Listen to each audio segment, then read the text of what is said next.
Hello दोस्तों, welcome to new video. तो इस वीडियो में आज हम थ्री डायमेंशनल एरे के बारे में देखने वाले हैं कि थ्री डायमेंशनल एरे होता क्या है, कैसे उसको हम डिक्लेयर करते हैं, कैसे उसके अंदर हम वैल्यू असाइन करते हैं और कैसे उसका हम रो मेजर या कॉलम मेजर फॉर्मूला कैलकुलेट करते हैं। तो चलिए स्टार्ट करते हैं थ्री डायमेंशनल एरे।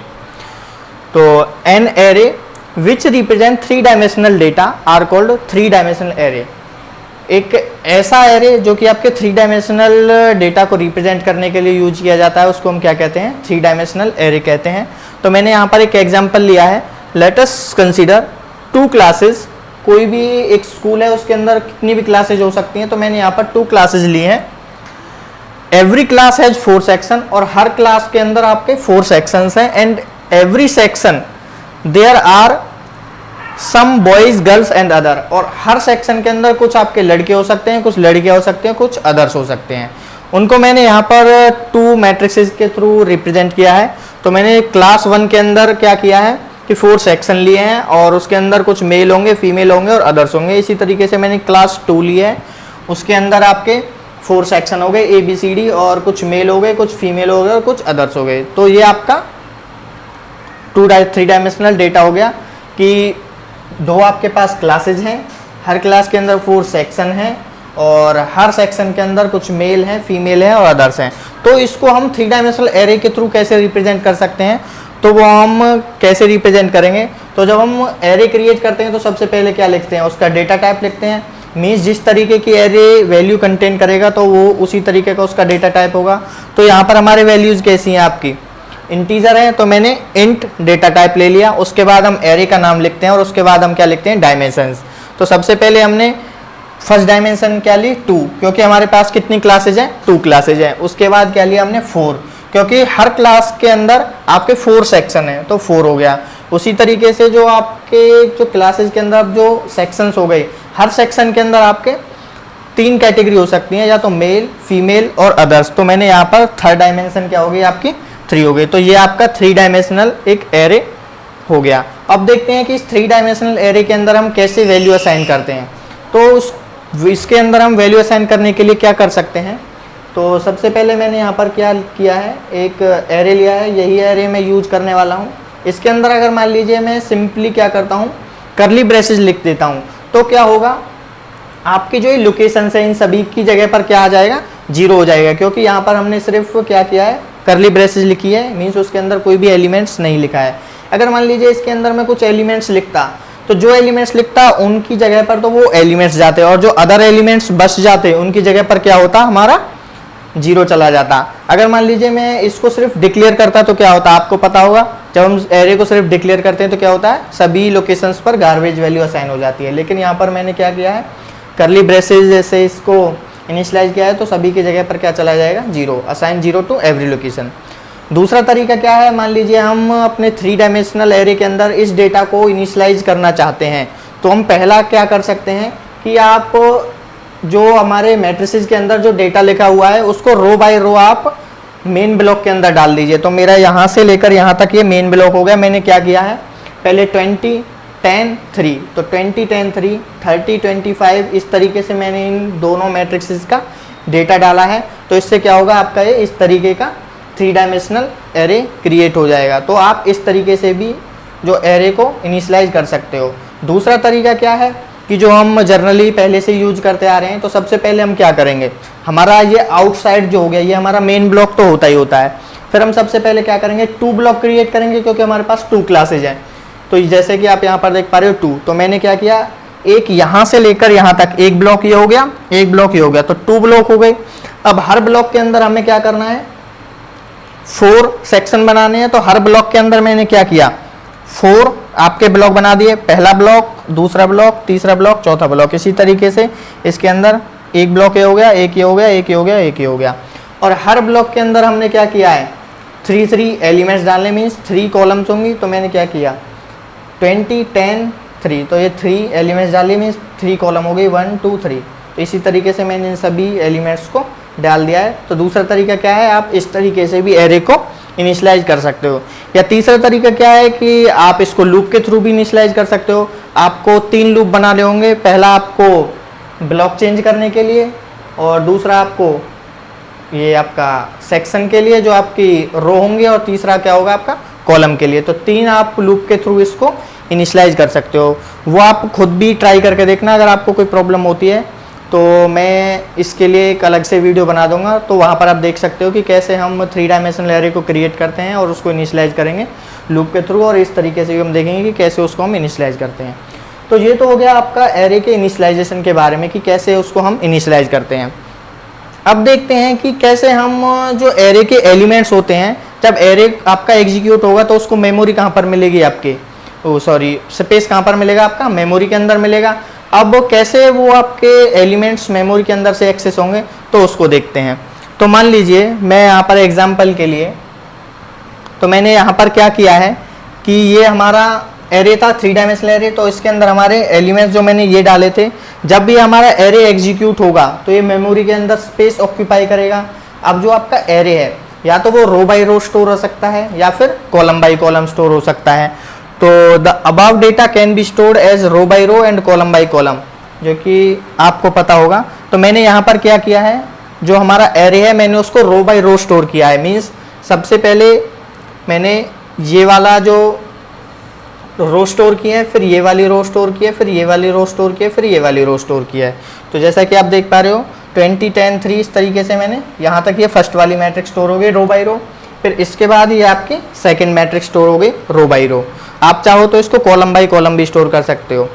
तो ये हमारी मैट्रिक्स स्टोर हो गई। तो यहाँ पर मैंने रो 0, रो 1, रो 2 और रो 3 इनके रेस्पेक्ट में लिखा है। इसी तरीके से रो 0, रो 1, रो 2, रो 3 ये हो गया। और इसको मैंने 2 ब्लॉक में डिवाइड किया है, क्योंकि मैंने इसको फर्स्ट ब्लॉक कंसीडर किया है, इसको मैंने सेकंड ब्लॉक कंसीडर किया है। तो ये यहाँ से यहाँ तक एक ब्लॉक हो गया, ये यहाँ से यहाँ तक एक ब्लॉक हो गया। अब चलिए देखते हैं कि कैसे हम एड्रेस कैलकुलेट करेंगे। मान लीजिए मुझे इस एलिमेंट का जो एड्रेस है या फिर इसका एड्रेस मुझे मान लीजिए कैलकुलेट करना है इस एलिमेंट का, तो इसका इंडेक्स क्या होगा। सबसे पहले तो ए, तो ये कौन से ब्लॉक में है आपके, फर्स्ट ब्लॉक में है। ये 0th ब्लॉक हो गया, ये फर्स्ट ब्लॉक हो गया। तो ये फर्स्ट ब्लॉक हो गया। फर्स्ट ब्लॉक के अंदर आपकी रो कौन सी है, 0 रो, फर्स्ट रो, सेकंड रो, तो ये आपकी सेकंड रो हो गई। और कॉलम कौन सी है, 0 कॉलम, 1 कॉलम और ये फर्स्ट कॉलम, क्योंकि हमारे इंडेक्सेस कहाँ से स्टार्ट होते हैं, 0 से। तो ये हमारी 0 1 2, तो ये हमारी सेकंड कॉलम हो गई। तो इसके रेस्पेक्ट में इसके इंडेक्सेस क्या बने, 1 2 2, ये हमारे इंडेक्सेस हो गए। तो चलिए देखते हैं कि इसका एड्रेस कैसे कैलकुलेट करेंगे। तो लिखेंगे एड्रेस, एरे का नाम मुझे किसका, 1 2 2, 1 2 2, इसका एड्रेस मुझे कैलकुलेट करना है। तो चलिए देखते हैं। तो सबसे पहले हम क्या करते हैं, बेस एड्रेस लिखते हैं। तो हमारे एरे का बेस एड्रेस क्या हो गया, यहाँ पर जो मैंने लिया है ये हमारी लोकेशन से जो मैंने यहाँ पर इसको असाइन किया है। और आप यहाँ पर देख पा रहे होगे मैंने 300 लिखा है, फिर 304 लिखा है, फिर 308 लिखा है। इस तरीके से मैंने सभी के अंदर 4 बाइट का डिफरेंस लिया है। ये क्यों, क्योंकि जो हमारा इंट डेटा टाइप होता है वो क्या, उसका जो साइज होता है वो आपका 4 बाइट का होता है। तो इसी वजह से मैंने यहाँ पर 4 बाइट का डिफरेंस लिया है। तो सबसे पहले क्या लिखेंगे हम एड्रेस कैलकुलेट करने के लिए, हमारा बेस एड्रेस हो गया 300 प्लस। अब मान लीजिए मुझे इस 2 का एड्रेस कैलकुलेट करना है। तो हमारा इस एरे के अंदर मेमोरी के अंदर 2 कहाँ पर है, यहाँ पर है। तो इसका मुझे कैलकुलेट करना है। तो यहाँ पर मुझे पहुँचने के लिए क्या करना पड़ेगा, मुझे ये वाला ब्लॉक स्किप करना होगा। तो चलिए इस वाले ब्लॉक को स्किप कर देते हैं। तो मैंने एक ब्लॉक स्किप कर दिया। और हर ब्लॉक के अंदर कितने एलिमेंट है, जब यहाँ से यहाँ तक आपके 12 एलिमेंट हैं और ये आपके 12 एलिमेंट हो गए। और हर ब्लॉक के अंदर आपके 12 एलिमेंट हो गए। 2 को मैं अच्छे तरीके से बना देता हूँ 12। तो अब हम कहाँ पर आ चुके हैं, यहाँ पर आ चुके हैं। मुझे जाना कहाँ पर है, यहाँ पर। तो यहाँ पर पहुँचने के लिए मुझे अब कितनी रो स्किप करनी होंगी, 1 2, और आपकी 1 रो हो गई, 2 रो हो गई और 2 रो स्किप करनी होंगी। तो 2 रो स्किप करने के बाद कहाँ पर आ जाएंगे हम, 19 पर। तो मैं क्या करता हूँ, 2 रो स्किप करता हूँ। और हर रो के अंदर कितने एलिमेंट है हमारे पास, 3 एलिमेंट्स हैं, 3 लिख देता हूँ प्लस। अब हम कहाँ पर आ चुके हैं, 19 पर। मुझे कहाँ पर जाना है, 2 पर। तो कितने स्टेप और चलना होगा, 1 2, तो 2 लिख देते हैं। और इसकी मल्टीप्लाई कर देते हैं हम 4 से, क्योंकि जो हमारा इंट का जो साइज है वो कितना है, 4 है। तो चलिए देखते हैं कितना आता है। तो जब इसको हम सॉल्व करेंगे तो ये कितना हो गया आपका, 300 प्लस 1 इंटू 12, 12 हो गया, 12 और 2 इंटू 3 कितने करेंगे 6, 12 और 6 कितने हो गए आपके 18, 18 और प्लस 2 कितने हो गए आपके 20, 20 की जब मल्टीप्लाई 4 से करेंगे तो कितना आ जाएगा आपका 80, और ये कितना हो गया आपका 380। तो देखते हैं कि क्या जो इसका जो एड्रेस है, जो 2 का जो एड्रेस है वो क्या 380 है। तो देखते हैं, तो आप देख पा रहे होगे जो हमारा एड्रेस है वो 380 है। तो इस तरीके से हम क्या करते हैं एड्रेस कैलकुलेट करते हैं। तो चलिए देखते हैं कि इसके रिस्पेक्ट में फॉर्मूला क्या होगा। तो एड्रेस ए, तो मैं इसको आई से रिप्रेजेंट करता हूँ, इसको जे से रिप्रेजेंट करूँ और इसको के से अगर मैं रिप्रेजेंट करूँ, ये हमारे इंडेक्सेज हो गए आई जे के।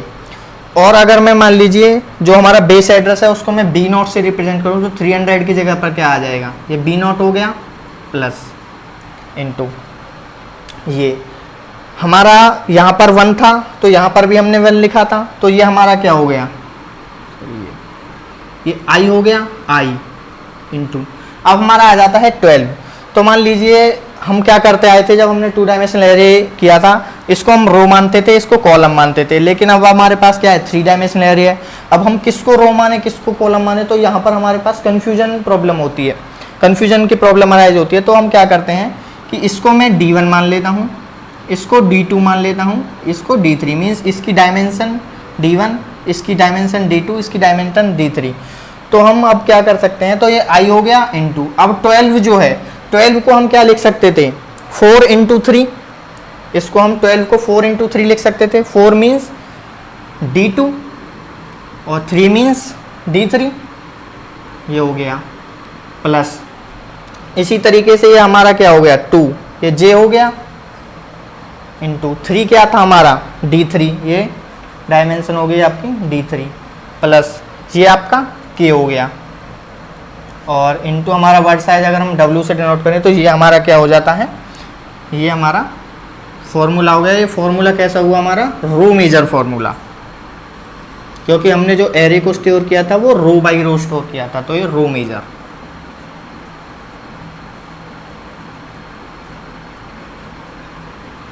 तो ये क्या हो गया हमारा रो मेजर फॉर्मूला।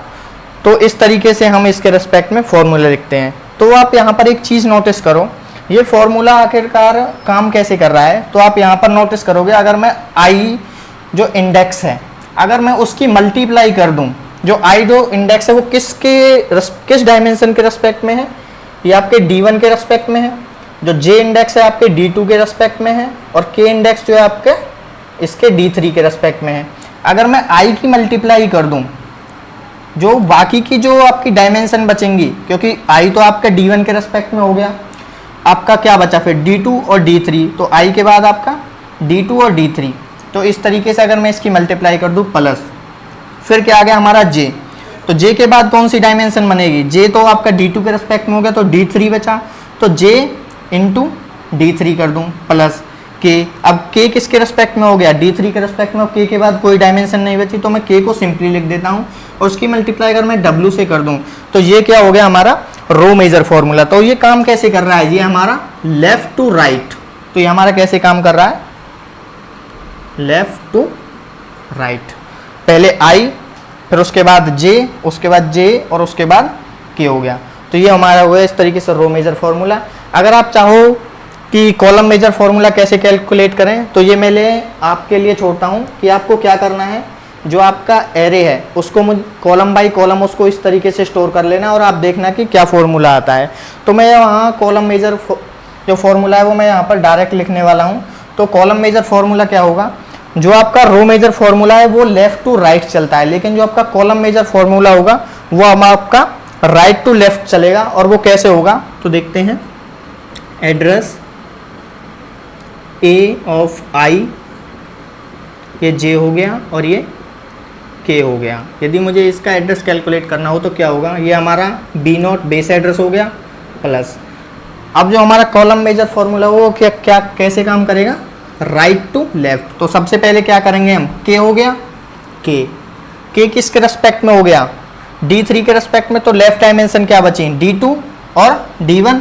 तो क्या करता हूँ मैं D2 multiplied by D1 plus उसके बाद क्या आएगा आपका जे इंटू जे किसके रेस्पेक्ट में हो गया, D2 के रेस्पेक्ट में, तो डायमेंशन क्या बची D1, तो क्या करता हूँ यहाँ पर ये आपका D1 हो गया, प्लस आपका क्या बचा ये I, और I किसके रेस्पेक्ट में है आपके D1 के, और इसके बाद कोई डायमेंशन है ही नहीं, इसकी मल्टीप्लाई कर देते हैं हम वर्ड साइज, तो ये क्या हो जाएगा आपका कॉलम मेजर फॉर्मूला। ये हो गया आपका कॉलम मेजर फॉर्मूला। तो ये हो गया आपका 3 डायमेंशनल एरे के लिए कॉलम मेजर फॉर्मूला। तो आई होप आपको समझ में आया होगा। आप खुद इसको ट्राई करके देखना कि अगर हम इसको कॉलम बाय कॉलम स्टोर करें तो कैसे उसके रिस्पेक्ट में ये वाला फॉर्मूला आता है। अगर आपको कोई प्रॉब्लम होती है तो मैं इसके लिए आपको एक और वीडियो प्रोवाइड कर दूंगा कि कैसे हम इसके रिस्पेक्ट में जो कॉलम मेजर फॉर्मूला लिखते हैं। तो आज के लिए बस इतना ही, मिलते हैं नेक्स्ट वीडियो में, तब तक के लिए कीप लर्निंग, थैंक यू।